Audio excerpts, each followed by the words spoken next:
She banged on my door so hard that even my dog jumped. Before I could say anything, she shouted, "You're breaking HOA rules again. Step outside right now." Her voice was sharp, like she already decided I was guilty of something. I opened the door slowly, still confused. "What now?" I asked. She held a clipboard like it was some kind of weapon. "Your fence, your old wooden fence, it's too high. It blocks the neighborhood view. I'm giving you a notice. You have 48 hours to take it down." The funny thing was, we didn't even have an HOA. My street was outside their boundary. Everyone knew that, except her, the woman who acted like she ruled the whole block. People called her Maple Street Karen, and she seemed proud of it. I tried to stay calm. "Ma'am, your HOA doesn't cover this side of the road." She smirked like she knew a secret I didn't. "It does now. New expansion. Approved yesterday. And trust me, your house will be the first one I fix." Something felt off. She was too confident, too prepared. But before I could ask anything else, she slapped a bright red paper on my door that said "Final Warning." No date, no signature, nothing official. That's when she leaned close and whispered, "If you don't follow my rules, I'll make sure this place gets taken from you." I froze. It wasn't the threat that bothered me. It was the way she said it, like she actually believed she could do it. Later that night, things got worse.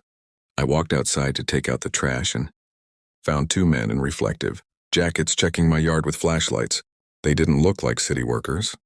They didn't even have badges. One of them muttered, "Yeah, this is the house she wants gone." "She wants my house gone?" My hands tightened. Something was wrong here. More than a fake HOA notice, more than her attitude. This felt planned. I stepped closer and said, "Who sent you?" Both men turned like they were caught doing something illegal. One whispered, "Karen said you'd be asleep." Then they ran. Literally ran. That's when I called my brother. And he said one line that changed everything. "Don't worry. You do what you need. And keep receipts. You know who you are." And he was right. They didn't know who I was. They didn't know what I was capable of. But they were about to. That was the night I decided to install the electric fence. Not to scare Karen, but to protect myself from whatever she was planning next. What I didn't know was that the fence would expose everything she was hiding, and later, it would be the same fence that destroyed her in court. The next morning, before sunrise, I started working on the fence. Not the small wooden one she complained about. A solid steel-reinforced electric fence with warning signs every few feet. I wasn't doing anything illegal. Every part was within local laws, and I checked everything twice. Halfway through the installation, I saw her standing across the street with her arms crossed, watching me like I was building a missile launcher. She didn't even blink. Then out of nowhere, she marched right onto my property. "You can't do this," she shouted. "This is dangerous. This violates my rules." I didn't even look up. "Your rules don't apply here." She pointed at the wires like she discovered a crime. "Turn it off right now or I'll have you arrested." I smiled a little. "You already tried that. Remember the fake workers you sent?" Her eyes widened. She didn't expect me to know. "Fake? Those were official inspectors." She said it fast, too fast. Before I could reply, she pulled out her phone and called someone. "Yeah, he's putting it up right now. Bring the papers. We're taking action today." Action? Papers? She was going all in and she wasn't even hiding it anymore. By noon, things escalated. A white SUV pulled up with a logo that looked like it was drawn the night before. Neighborhood Compliance Enforcement. Two men in cheap uniforms got out. Not police. Not city workers. Not even real security. They walked onto my lawn without permission. One of them tried to remove the warning sign from my fence. I stepped forward. "Touch that again and you're trespassing." He smirked. "Karen says this whole block falls under her authority now. That makes your yard part of HOA jurisdiction." I almost laughed. "Really? Then show me one legal document." He pulled out a stack of papers, sloppy, unsealed, filled with typos. The header said, "Mandatory Home Compliance Contract." I didn't even read it. "This is fake." Karen stormed in behind them. "Sign it or leave this neighborhood. You choose." She said it loud.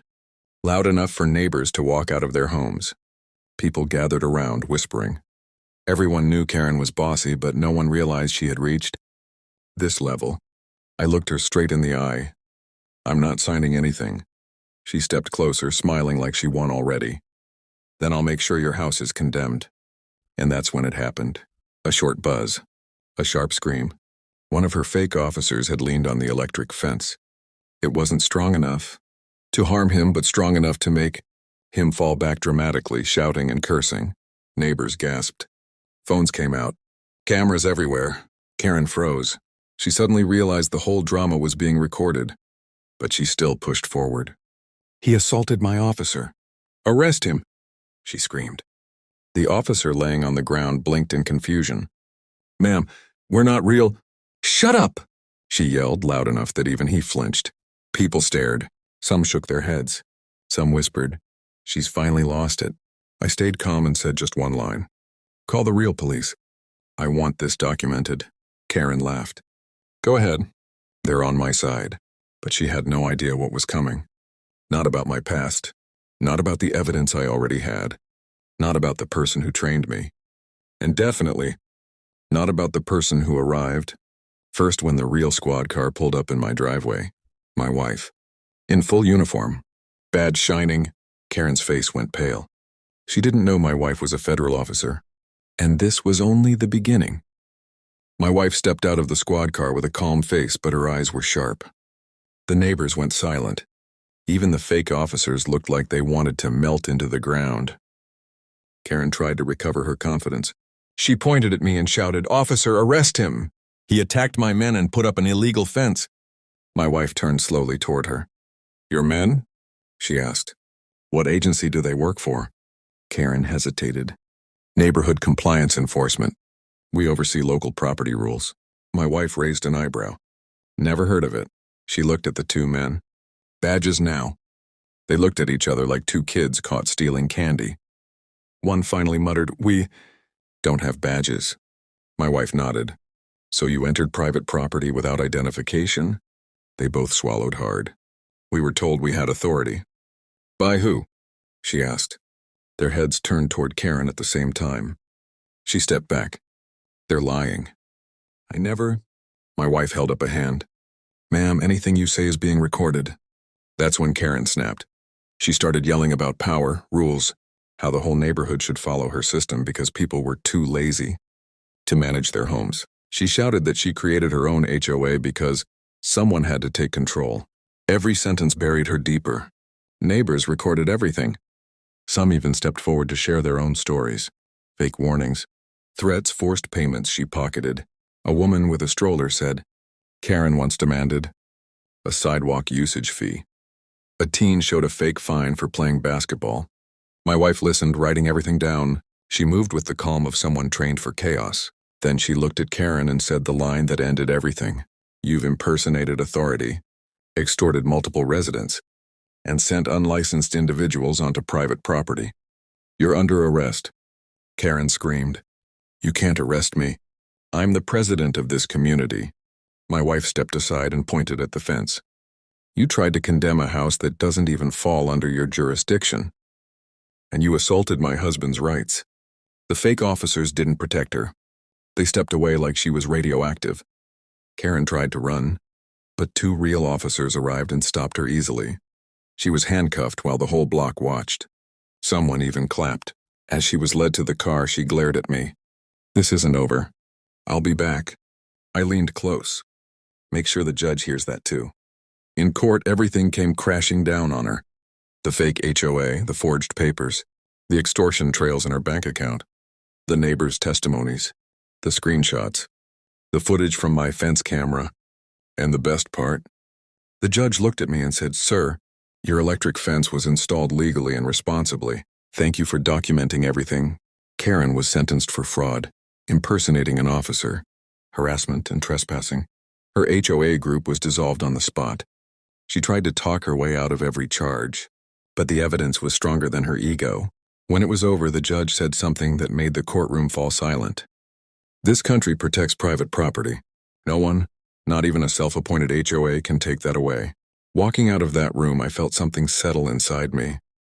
Not pride, not revenge, just relief. At home, my wife placed her hand on mine and whispered, You handled it well. You stood your ground. I looked at that electric fence, quiet, steady, still standing. It didn't just protect my land, it exposed the truth. And as neighbors passed by later, they nodded and said the same thing. You fought back the right way. Because in the end, I didn't build that fence to keep people out. I built it to protect the life I earned. One Karen can never threaten again. The end.